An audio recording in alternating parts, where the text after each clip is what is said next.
कितने साल हो गए तैयारी करते हुए? 3 साल, 5 साल या 8 साल?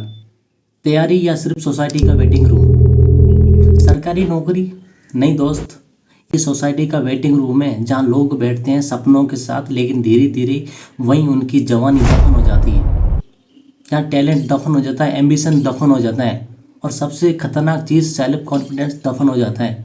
और जो मैं बोलने वाला हूँ वो थोड़ा अनकंफर्टेबल होगा, क्योंकि सच्चाई हमेशा स्वीट नहीं होती।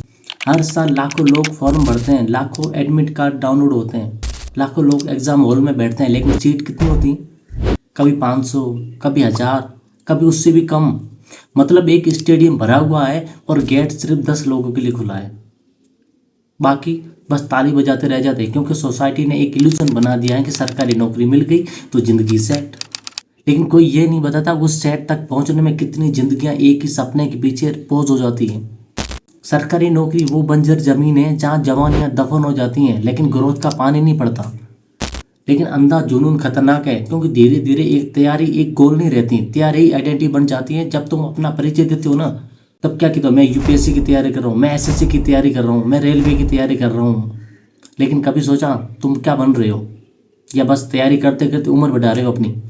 और कभी कभी सरकारी नौकरी की तैयारी कोई नौकरी नहीं होती, ये एक कंफर्ट जोन बन जाती है जहाँ फेलियर को एक एक्सक्यूज मिल जाता है, और बस एक लाइन सब कुछ छुपा देती है, अभी तैयारी चल रही है। और कभी कभी यही एक लाइन 5 से 8 साल की तो हमारी लत बन जाती है, कभी हमें पता नहीं चलता है।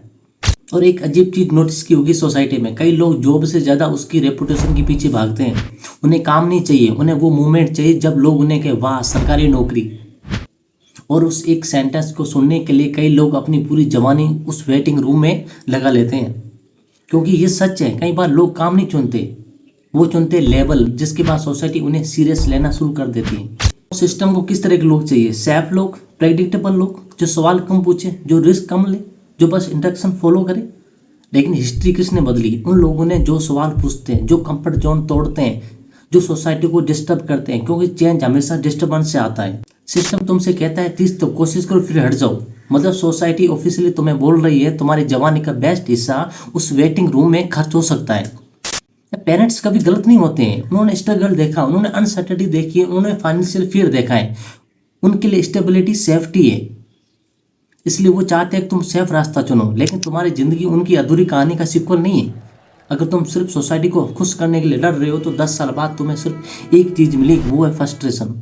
प्रिपरेशन तुम्हारी आइडेंटिटी नहीं है, वेटिंग रूम में खड़े रहना भी एम्बिशन नहीं है।